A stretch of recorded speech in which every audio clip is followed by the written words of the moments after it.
Welcome everyone to the Finance Committee meeting number 5-24. It's Tuesday, July 16th, 2024, 1 p.m. Mountain Time and noon Pacific.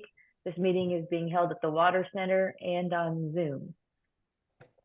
And I take it that Brian, you or Jennifer will take attendance? Yes. So as far as committee members, so far we have yourself, the chair, Joanne Cole-Hansen, Dean Stevenson, and Marc Gibbs. So you do have a quorum of the committee. In addition, you have Brian Olmstead and Pat McMahon as Water Resource Board members, not on the Finance Committee, but that are also attending. And we do expect a few other, at least one other committee member here in 5 minutes or so. And then Jennifer will take attendance of both staff and guests. Excellent. Marc, did you have something you wanted to say? No, ma'am. Okay. Thank you. The first item on the agenda after introductions and attendance is the flood management grant. Yeah, we will have Blake Burkhart, one of our newish engineers in the department, walk through the evaluation and recommendation of those flood management grant projects.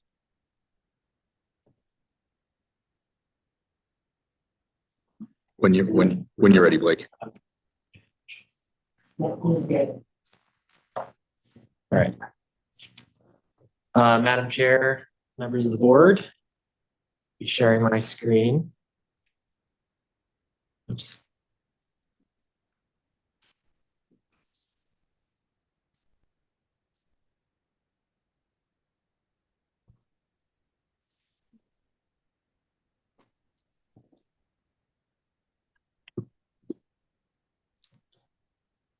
All right. My name is Blake Burkhart. Today I'll be presenting the applications that we received for the fiscal year 2025 flood management grant program. And I'll be presenting some recommendations at the end. So a little bit of background about the program itself. The Idaho Code section 42-1760 authorizes the Water Resource Board to award grants for the financing of flood management projects across the state on a competitive basis.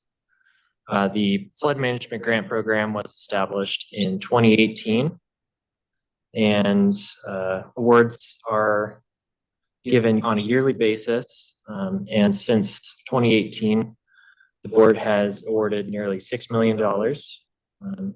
Program has a yearly budget of $1 million, and the Senate Bill 1269 of 2024 reauthorized that budget for fiscal year 2025. Projects are limited to funding of up to $200,000 per project, and for a 50% cost share for their project. And the criteria states that no more than 50% of the statewide budget can be awarded to a single water board district, but that rule can be waived if there are no competing demands from other districts. So this round's applications were scored by a 3-person panel composed of water board staff, and the scores were averaged. Here is a short version of the evaluation criteria that board staff used to evaluate the projects that were submitted. This criteria was adopted by the board, and it's out of 135 points. Projects that scored highly address the urgency of the project.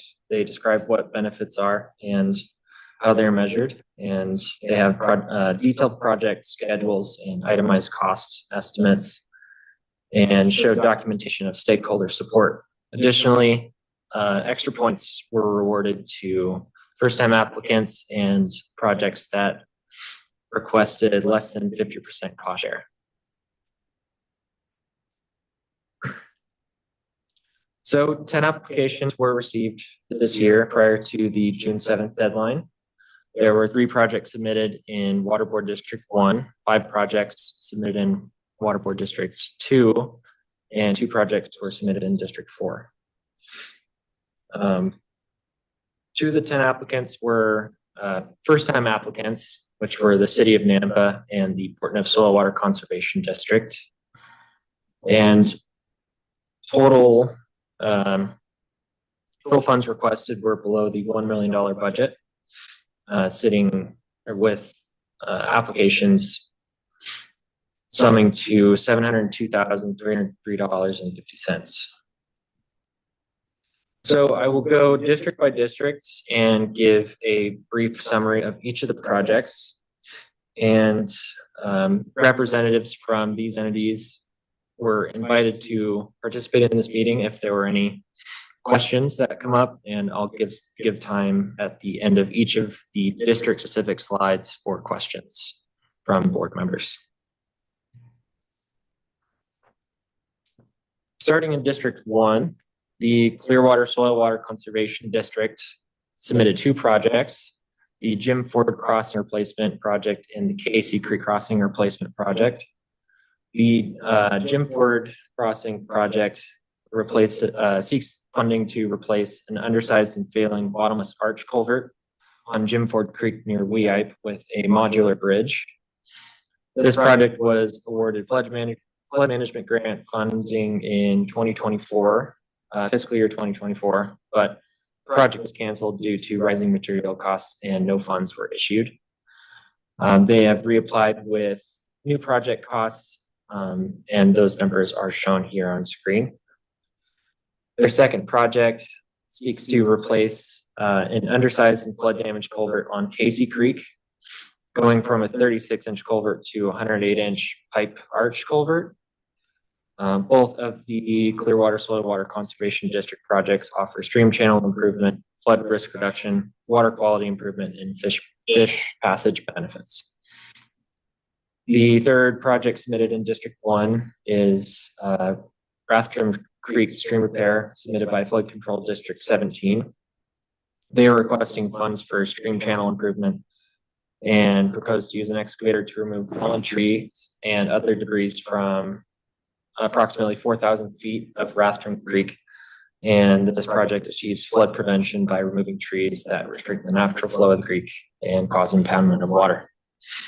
Does anyone have any questions about projects submitted in District 1? Finance Committee members, are there any questions? Other board members, do you have any questions for any of the presenters? Please, project. Okay, I'm not seeing any. I think we're ready to move forward. All right, thank you, Madam Chair.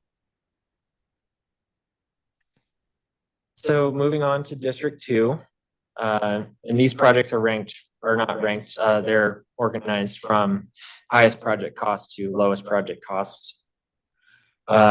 First one on this list is the City of Boise's Seven Suckers Bank Stabilization and Weir Diversion Project. This project includes bank stabilization, the relocation of an agricultural berm, and replacement of a diversion structure at the Seven Suckers diversion in Eagle, Idaho. Project benefits include stream channel repair and improvement, as well as flood risk reduction. The City of Nampa submitted their drain recharge and floodwater storage study project, and they are requesting funding to complete the study. And the study would analyze drains across the Treasure Valley for floodwater storage and recharge potential.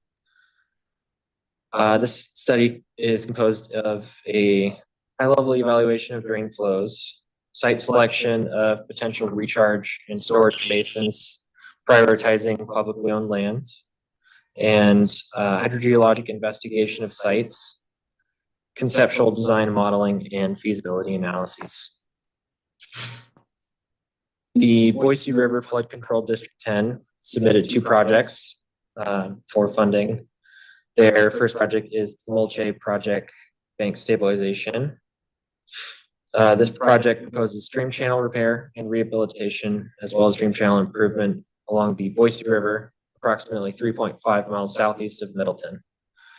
85 linear feet of riprap will be placed along the bank adjacent to landowner's property, and gravel that had deposited in a high flow section of the river is proposed to be removed so that flow can be directed away from the stream bank. And 2 bank barbs that are present on the bank on the landowner's property adjacent to the river will be replaced or repaired, just depending on the condition of those bank barbs. The second project is the Randy Wood Property Bank Stabilization Project. This project proposes stream channel repair on 2 locations along a landowner's property on the Boise River, approximately 1 mile south of Middleton. And funds would also pay for the installation of 3 bank barbs to further protect the bank in the future. Does anyone have any questions about projects submitted in District 2? Yes, Finance Committee members, any questions? I know that we have Mr. Tom Points on the call, and I was forwarded some questions. And I guess I would like to ask those at this time. Tom, are you available to answer questions? Yes, I am. Trying to start my video, but can you hear me okay? Yes, can hear you great. Okay. And is there overlap with this drain study with other studies that the Water Board has authorized? If I could share my screen, I can show you some information here. I think somebody might need to give me permission. Let's see.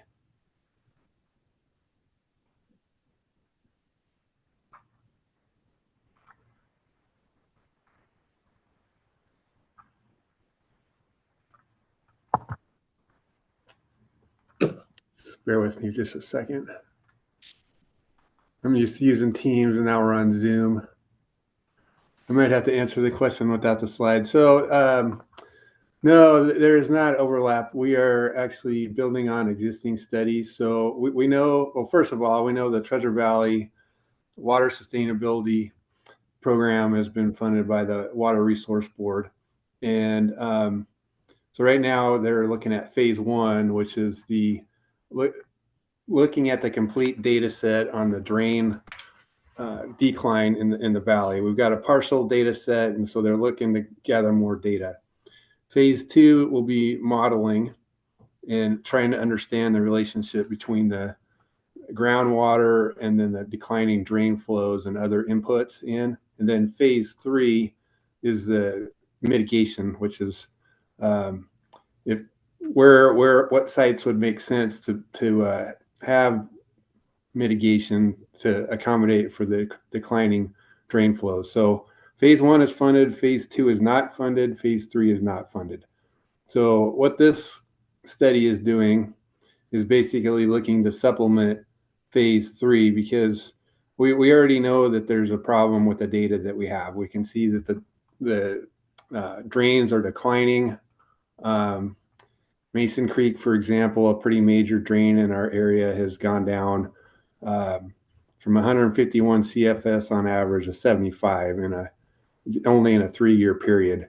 So the data is going to tell us that we've got to do something about declining drain flow, because it's important to the downstream users that water, when it returns back to the Boise River, it gets diverted back out to downstream irrigation districts. So what we're looking to do is be proactive and try to find some sites in the valley that are cost effective, that we could do a little more analysis on, some concept level, and then have those available for the phase 3 to be able to roll that into the phase 3 as mitigation sites and mitigation measures.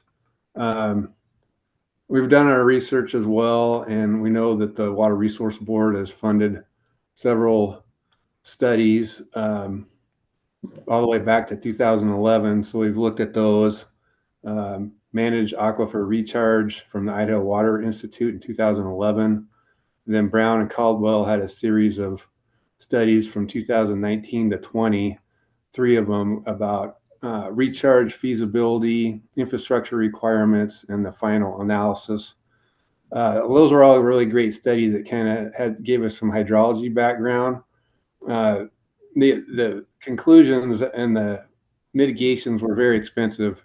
The least expensive one was in the $100 million range.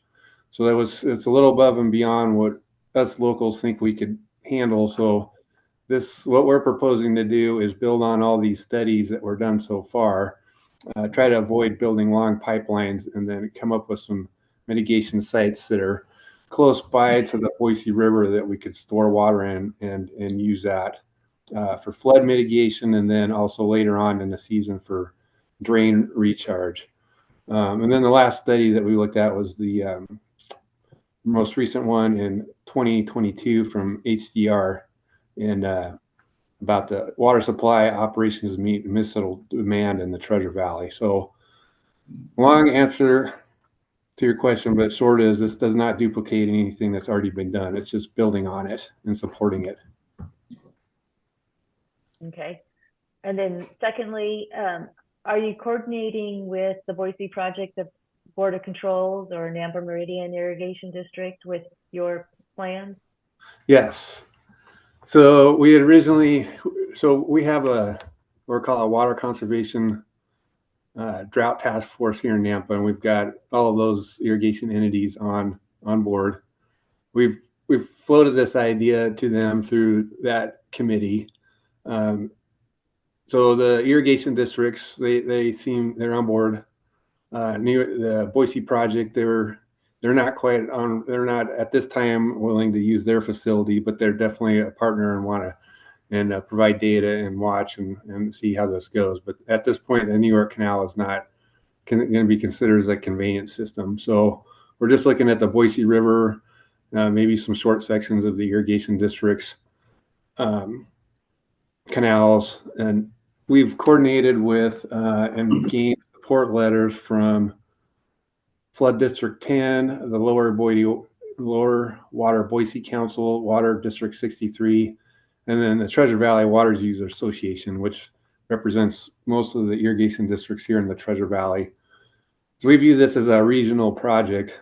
Nampa wants to step up and help out, kind of get this moving forward as a regional project, because we think we've got good partnerships with transportation and water agencies across the valley, because we have both resources in Nampa.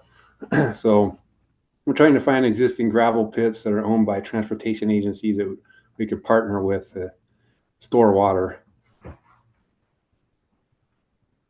All right. Is there any other questions from Finance Committee members? Any questions from other board members? Madam Chair and Tom, this is Brian, board member, not on the Finance Committee, but I really like your proactive looking for sites for recharge, because Treasure Valley is going to need it. And I like the idea of gravel pits. I think that's always a good opportunity if you can get it. I wouldn't even, try to be as close to the Boise River as you can. At some point, I think the Boise Project is going to be more of a cooperator in trying to find recharge also. I hope so anyway. So I wouldn't exclude areas that might be farther from the river if you, if there are drains that head your way that you guys might be able to have an impact on, or if they catch any floodwaters. So yeah, I didn't want to see a project funded for studies, but if you're actually trying to pick sites, I think that's a good endeavor. Thank you. Thank you for your comments. Okay, well, I think you answered all my questions, and is there any other questions from board members? How about for any of the other projects in this region?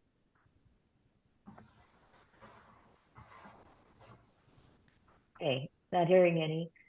Thank you, Mr. Points, for being here and helping us out with your study.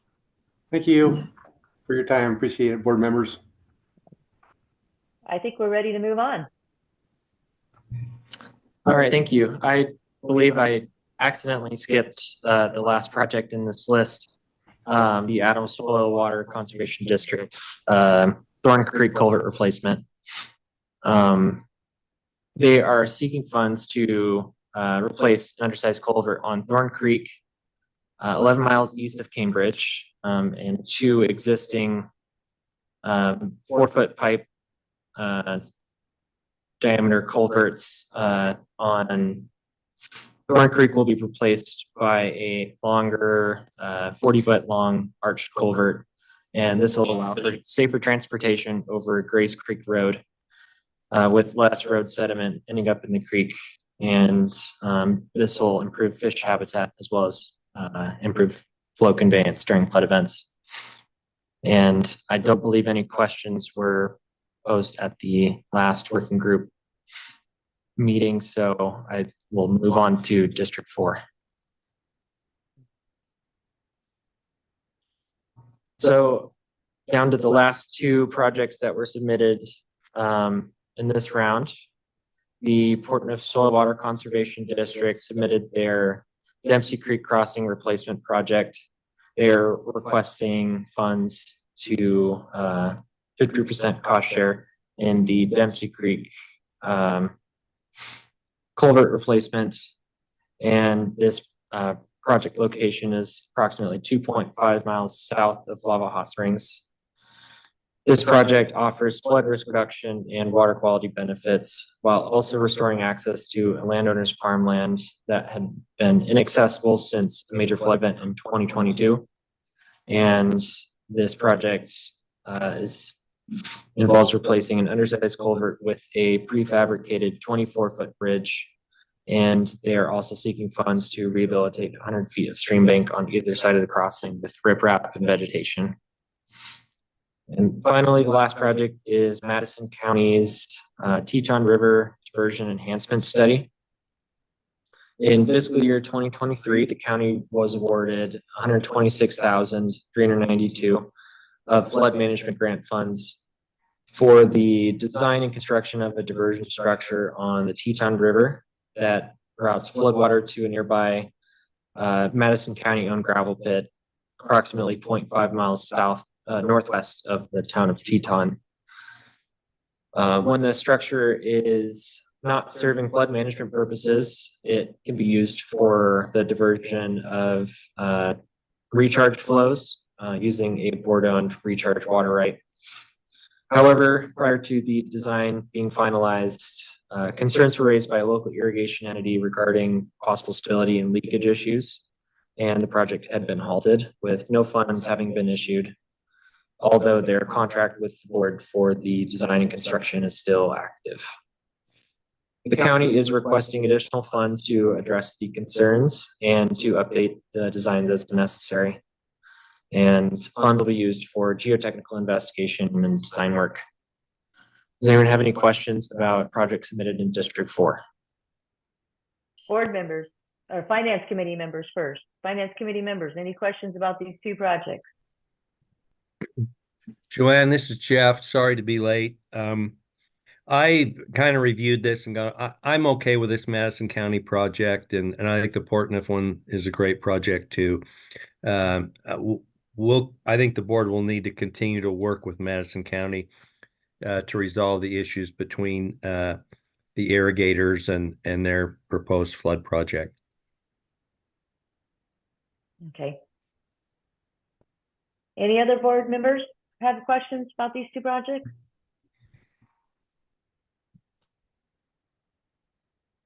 Okay. Do you have a final slide for us? Yes, Madam Chair. I have 2 more slides. So here's how each of the projects ranked from highest scoring to lowest scoring. And since the total funds requested was below the $1 million budget for this year, no projects were disqualified due to how they ranked in regards to one another. And moving on to final slide for recommendations. The Idaho Water Resource Board staff, after reviewing the application submitted according to the criteria adopted by the board, we recommend that the board fund all the projects that had applied for funding with monies allocated for fiscal year 2025's flood management grant program. We believe that all the entities that applied had projects with benefits that outweighed the costs, and they were capable of performing the project as described in the application materials. And that's all I had, so thank you for your time. Does anyone have Thank any you. final questions? You did a very thorough job. Really appreciate your effort. And I see Director Gibbs is unmuted, so I think we're ready for a motion, maybe? Madam Chairman, this is Marc. I would move that we recommend funding of these projects that have been outlined today to the tune of $702,303.50. This is Jeff. I would second that. Okay, it's been moved and second that we make a recommendation to the full board to fund these flood grant projects. All in favor, say aye. Aye. Aye. Aye. Any opposed? All right, I think we're ready to move on to the next agenda item. And thank you everyone for your submittals to the flood grant program.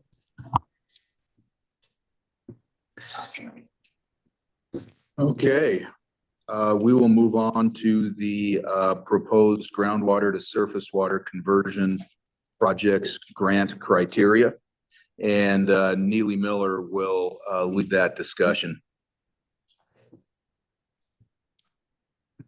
Thank you, Mr. Patton.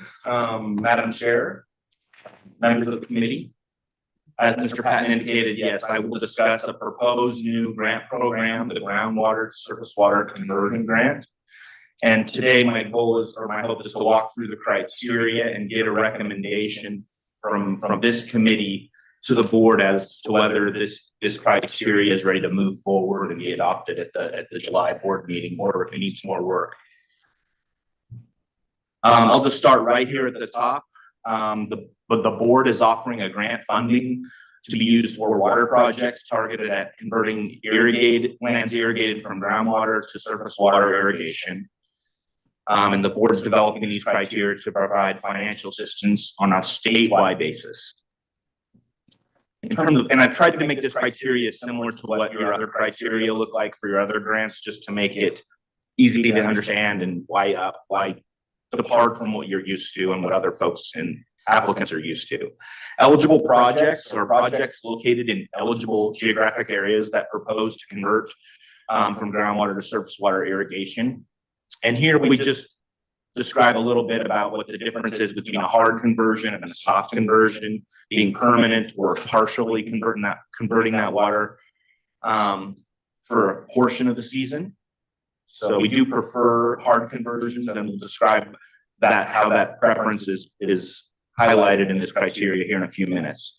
Eligible entities, staff is proposing groundwater districts, irrigation boards of control, canal companies. And then we have here mentioned individuals, but they must apply through one of these eligible entities. I think it'd be very hard to try and manage individual applications without their groundwater districts or their irrigation districts being on board. Eligible geographic area. What staff is proposing is statewide basins that have been designated critical groundwater areas and critical groundwater management areas under the code title 42, chapter 23A and 233B. The grant award limit staff is proposing is $5 million per application. But again, I think the board reserves the right to fully allocate the total budget among applicants. The total budget that I understand the board is considering is $20 million would be the total funds available. So, up to $5 million per application. Right here under grant considerations is really where we describe the preference for hard conversions over soft conversions. But again, the realization that hard conversions are going to be pretty hard to come by. They're not easy. There's a lot of those have been done, the ones that were doable. So we're not expecting hard conversions, but if we do get hard conversions, I think the staff is proposing a grant portion that cannot exceed 3/4 of the total project. So the cost share could be up to 75%. Then for a soft conversion, the board grant portion cannot exceed 50% of total project costs. Then here, this is slightly different from the language. The reason this is highlighted, it's slightly different from the language that I set out on my, in the materials previously before the meeting. So I just wanted to highlight that.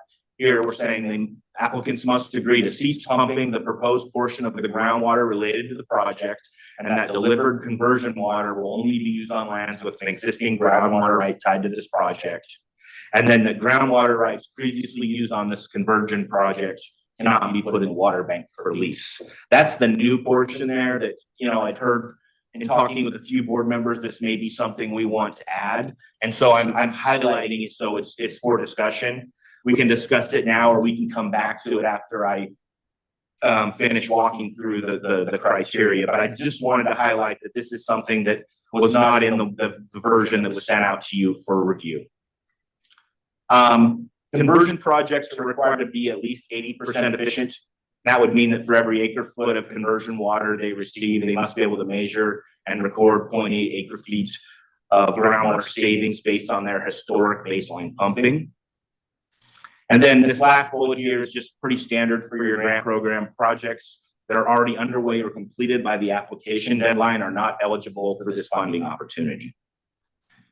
Now I'll move into the stuff, the elements that would be required for the applicants to submit for consideration. And this would be the project background. Hey, Joanne? sponsor.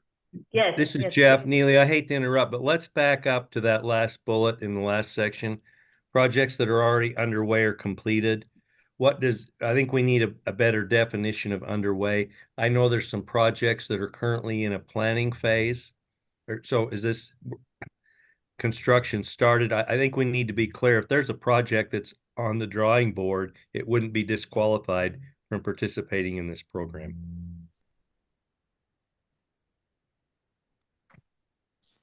I'm in favor of construction being the underway definition.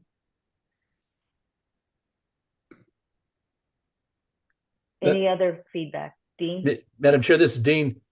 I agree with you on that. You know, if you look at the Bureau of Reclamation or NRCS or any of those, the big thing there, planning is fine. Once you start turning dirt for actual constructions, when your cutoff is. So I think if we followed the same, and I don't know what the language is on some of those, but I think this is probably good enough. But I'd agree with what you said there. This is Jeff again. I just don't want there to be confusion without defining what underway is. And I think that what you've done there clarifies that, Neely. If it's pre-construction, then it would still be eligible. Okay, so before we go to the application requirements, are there any more questions on this, the preamble to this grant from Finance Committee members or other board members?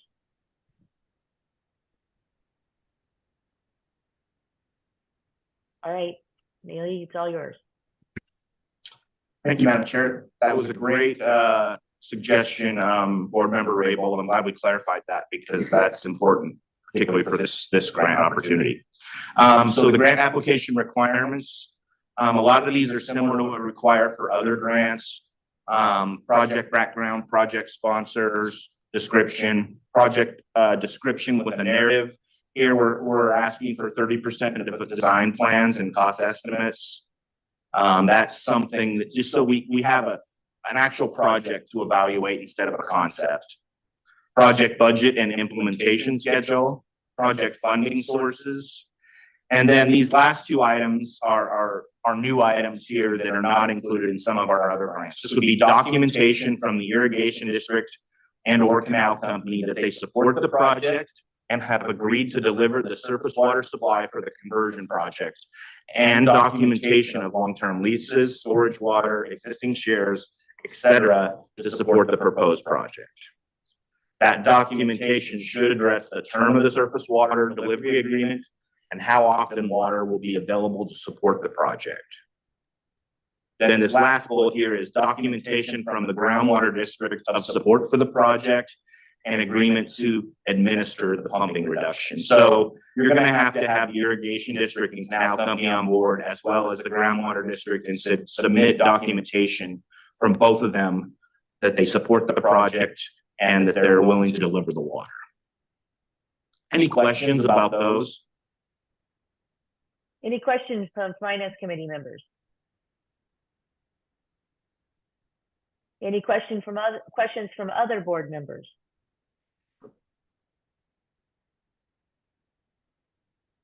Any comments about whether or not this is got any issues? Madam Chair, this is Dean.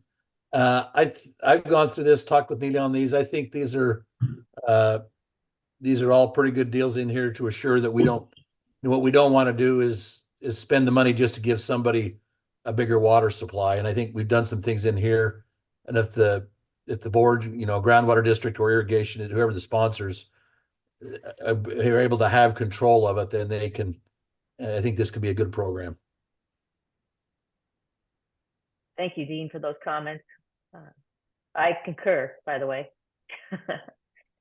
So, well, I guess we're ready to move on, Neely. All right, Madam Chair, I'll walk through the evaluation criteria staff has established. This is a 100-point scale. And in their applications, applicants will be asked to discuss how the project under consideration meets this evaluation criteria. The first section here, as out of the 100 points, is for 75 points. So this is the big section here, the benefits and effectiveness. And there's several bullet points here. I'll walk through them all and we can discuss them as you would like. Projects with greater percentage of pumping offset will receive more points. In this section, that we'd receive up to 15 points. Then a project is, what is the reduction in average annual groundwater pumping in acre feet associated with this project? That would be up to 10 points. What is the dependability and duration of the water supply? That would be up to 5 points. That fourth bullet, applicant has demonstrated clear aquifer storage benefits and reach gain benefits associated with the project. Applicants should submit modeling results to support their claims, up to 20 points. Does the project involve multiple entities or is the project regionally focused? Up to 5 points. Does the project have a recharge component? Up to 10 points. And then this last bullet, more points for conversions that are greater than 85% efficient. Again, we're requiring them to be 80%, but we would award up to an extra 10 points for those that are greater than 85% efficient. So I would stand for any questions on this section of the evaluation criteria. Madam Chair, this is Dean. Yes, Dean. I have a question for Neely on the language. Could you scroll back down just a little bit, or scroll up just a little bit to the last in there, where it talked about the section where it talked about reach gains and storage. So if you're looking at hydrology, sometimes ground that would increase reach gains is not the same recharge, the same conversion that would be in storage. So we want to make sure that we don't, the reach gain and storage, they're not necessarily the same thing. A site that had better reach gains would have less storage benefit. So I guess when you put the two of those together, am I making sense of what I'm saying here? Hey, Dean, this is Brian. Madam Chair, sorry, I agree with Dean. I think it should say and or, because you might have places that have a real immediate impact on reach gains and no impact on storage. And you might have places that are going to impact storage, but the reach gain might be at King Hill 10 years down the road or something. So not really modelable. So I think it should say and or reach gain. Storage benefits and or, oh yeah, like that. Thank you. Any other comments on that? Does that make sense to everyone? This is Wesley. Do we want to take out the word clear?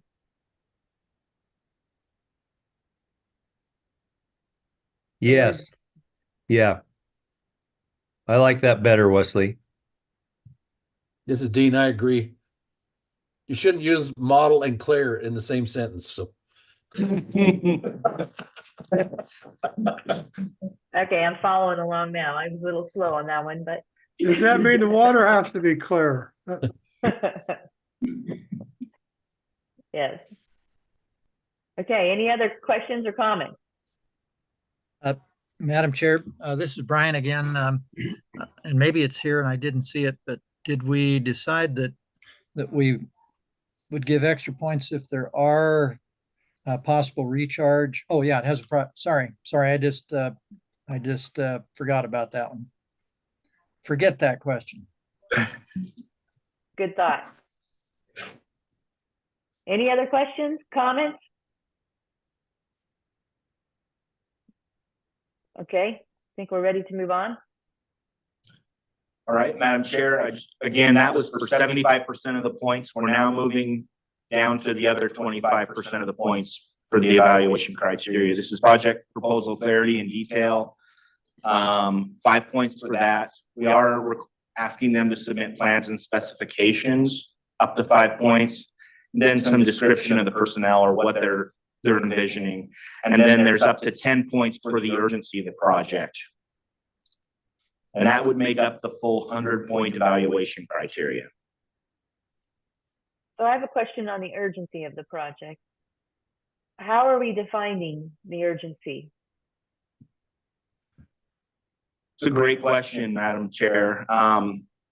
We are asking them to explain the urgency as to why it is urgent.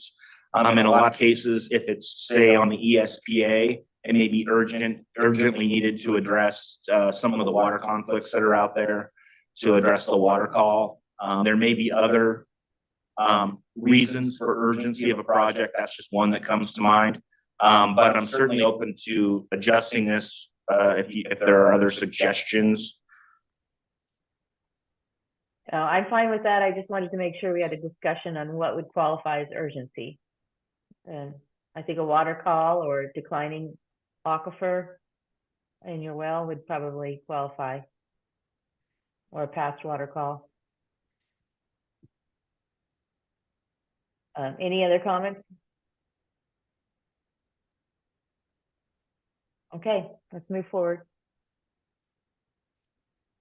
Then lastly, here's a section on the grant process. So again, similar to the aging infrastructure grant, applicants will create their own application document. That application document will address the grant application requirements and evaluation criteria listed above. They submit it to us by a due date through the email or through standard mail. Staff will evaluate and make project funding recommendations to the board finance committee. The finance committee will make recommendations of grant funding awards. Board staff will notify the applicants of the grant approval. And at that point, grant contracts between the board and project sponsors will be developed. And then there's just some language here about costs incurred when they're eligible for reimbursement. There are costs incurred after the date of board grant funding award are eligible for that reimbursement. And then this language down here about additional funding rounds will be held if more funding becomes available, and that's certainly a policy decision on behalf of the board. And that's really the end of the criteria. With that, I would stand for any comments or questions on this criteria. Any comments or questions for Neely? Okay, then. Madam Chair, this is Dean. I have one. Yes. So Neely, how would we look at projects that are in stages? You know, for example, if somebody's on a conversion project and they want to do it in stages, are you going to look at those stages as different projects, different applications, or are you looking at them as one project? Madam Chair, Board Member Stevenson, I certainly think that we would have looked at those as separate projects if they're separate phases. I think that's how we've handled lots of other projects, both in aging infrastructure or other projects that have been funded by the board. So I wouldn't see this being any different.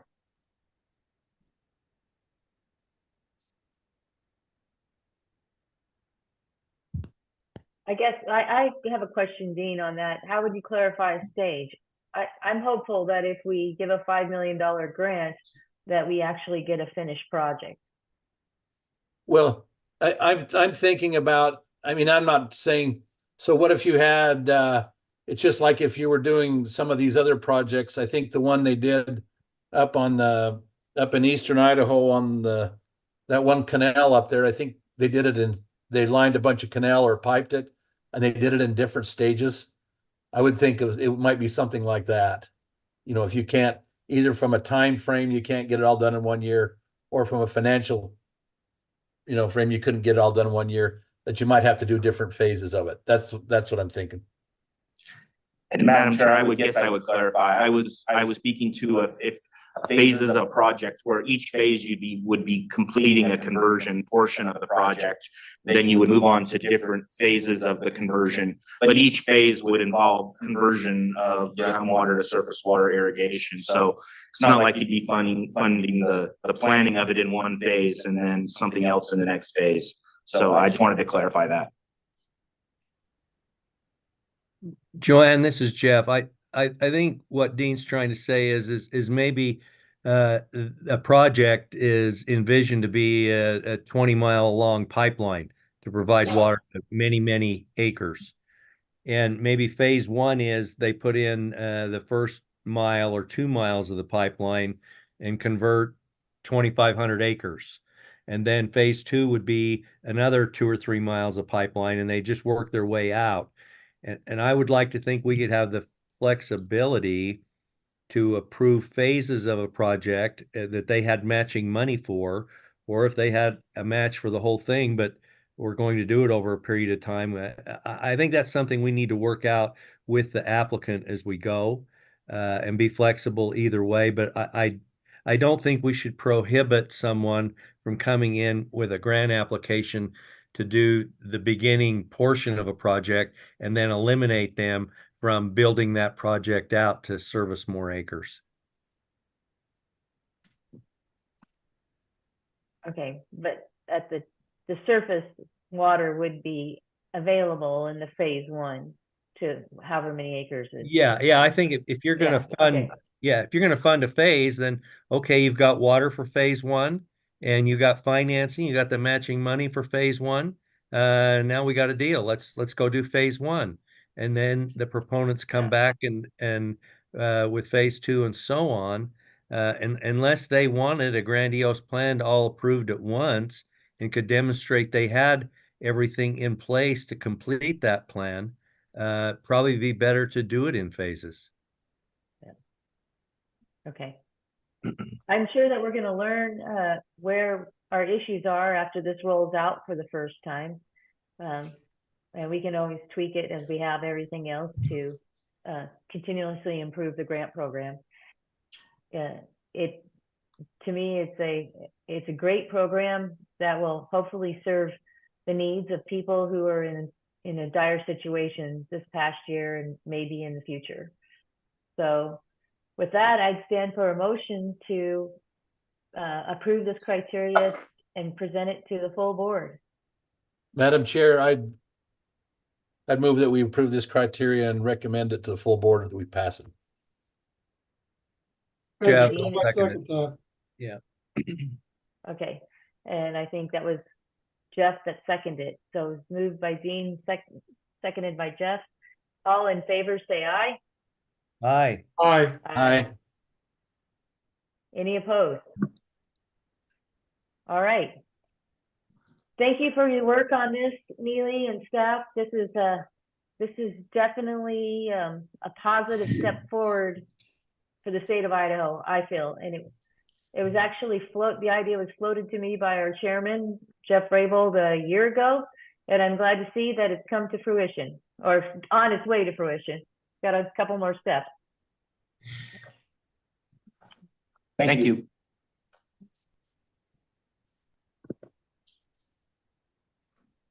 Okay, and now we are to other items on the agenda.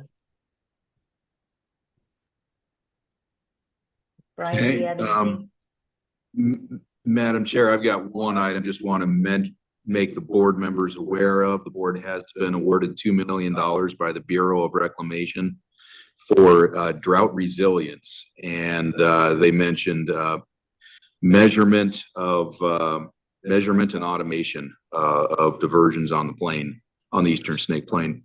We're still waiting for guidance from the Bureau of Reclamation as to how they want it rolled out and what we can and can't do. But just want to make sure that the board members are aware, and we are working with them to get that clarification. Okay, and we also budgeted some money for telemetry as well, didn't we, in our budget this year? Yes, you did. So hopefully we can help match some of that money if possible.